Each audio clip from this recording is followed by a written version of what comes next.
I'm Simon Ditchburn. There's the Cube condominium.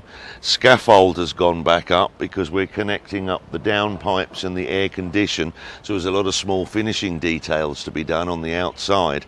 And we're going to be going off to the garden market because we're starting the backside garden.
On the outside of the building, we're building 5 scaffold towers, which are being put in place for building the downpipes from the guttering, picking up all of the air condition overflow on the way down, and then that will eventually end up in the City Hall drainage and away down through the streets.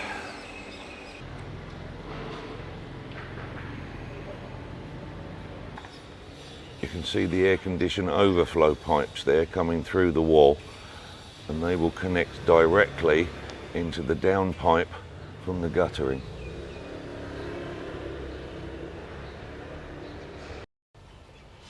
They say that the devil is in the detail.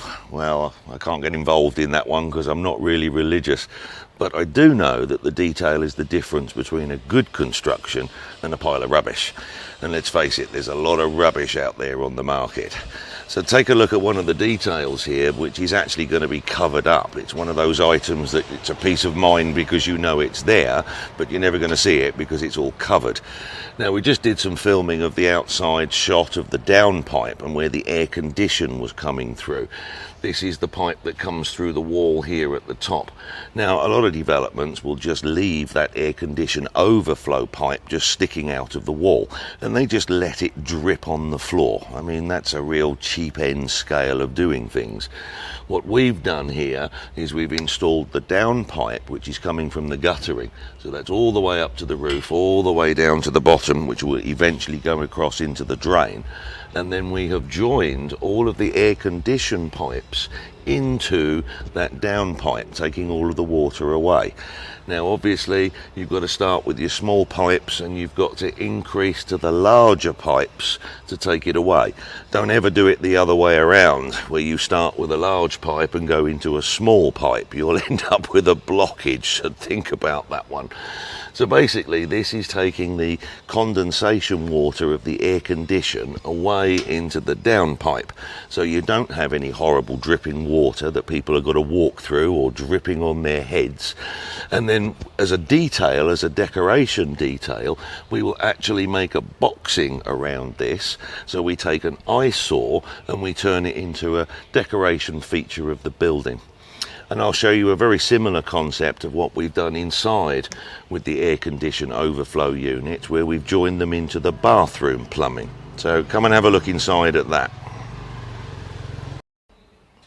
Now, not all of the air condition units are actually sitting on an outside wall, so we need to put that overflow pipe running through to the outside. This one, for example, in our 3-bedroom example, is actually sitting on the top of a bathroom wall. So that gives me the opportunity to take that overflow pipe run it through the wall behind the tiles, and then I can join up with the bathroom floor drain. Have a look on the inside of the room. Now I'm in the bathroom, and this wall has the air condition unit on the bedroom side. So we're able here to run the pipe straight through the wall. It runs behind the tiling, so it was actually chiselled out of the blockwork. The tiles obviously cover the pipe, but when I get to the bottom, I can physically join into a floor drain, and then it goes away. So basically, by making a plan, a careful plan, a little bit of thought behind the engineering and the pipe work right at the beginning, can hide all of those details. And obviously this is the difference between a quality job and some of the rubbish that's out there on the market. I've just explained that the downpipes here, where all the air condition overflow pipes are coming into them, that is actually the downpipe from the roof, the guttering up on the roof. Now, if you've been watching the series earlier, you know that I'm not a lover of flat roofs. We haven't actually done that roof flat. It is a camber, just like a road. So the aim of the game is to take that water off of the roof as quick as possible. But I didn't want a waterfall coming down the outside of the building. So we added on a guttering that went right the way around. And of course I have to consider the tropical rains. When it rains over here in Thailand, believe me, it rains. It comes down like you can't believe. So we have to use a super guttering.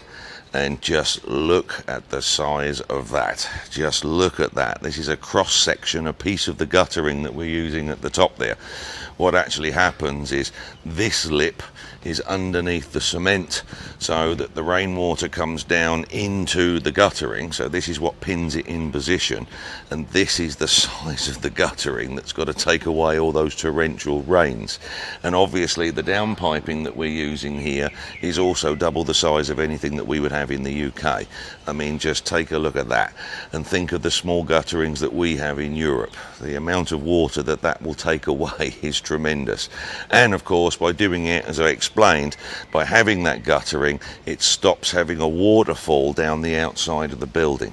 So there's your example and how we're going to take that rainwater away. At the back side of the building, we're just managing to squeeze the little baby JCB in, which is going to clear the pathway. We've got a 1.5 metre pathway that's going to run right the way around the garden at the back. And this little mini digger is literally squeezing itself in there.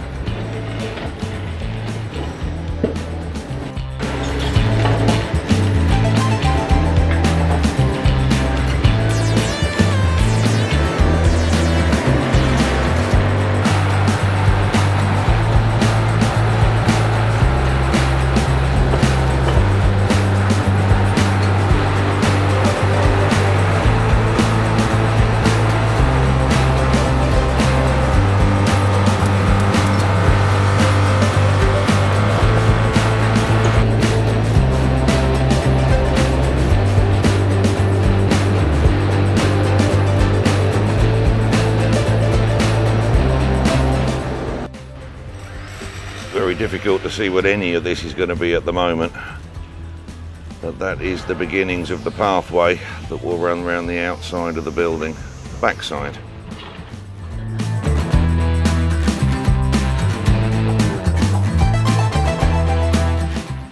Now here is the beginning of a staircase. It's just generally been carved out by the little mini digger, and that will take you from the juristic office up the stairs into the garden area. So once again, the very basic beginnings just being carved out by the mini digger. You've just seen our little mini digger squeeze its way around to actually start working the landscaping for us. And the aim of the game here is to join the garden of the Cube up to the level of the garden of Tudor Court, and then that big fencing panel will physically come down. Now I do have to put an adjoining fence up there So we've got to make a small separation between Tudor Court and the Cube. But aesthetically, the way you look at everything, I want it to literally form one garden. So everybody from both of the projects can enjoy looking down at a single garden and not think that they're in a separated sort of atmosphere. That's not what I want. So the mini digger, to start off with, has dug us the pathway. This is the pathway that goes all the way around the outside of the Cube. We have the entranceway behind me here, which takes you into the car park and the juristic offices. And we're starting to carve out the landscaping, which will be the staircase that takes us up to the level of Tudor Court, and then all of the rest of it right the way through there will be landscaping and flowers, as many flowers as I can get in there. I want to turn it into a proper tropical garden. So stage number one is the pathway. So you can see that the steel has now gone in place, which is the support of the actual path, the areas that you're going to be walking on. And you'll also notice that we've started to put in the steel work here for your retaining wall. Now, the concrete is obviously going to be a lot stronger than building it out of block, but the aim of the game here is to hold back the garden and all of the earth that comes down, and we will also add a drainage into the back of this wall so that any rainwater will come into the drain and not down into the pathway, and the drain will actually shoot off around the outside of the building, eventually joining in with the government drainage. So we've thought very carefully about the drainage, because I do not want any of this walkway to be flooded. We've just been told the concrete truck is on the way, but it's really awkward situation and position to get to the back of the condo there to actually pour the pathway. So it's down to the old traditional methods of a mini dumper truck and wheelbarrows. This is going to be interesting.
Well, the concreting well underway there for the pathway, so we're going to leave them to it, and we're off to the garden shop.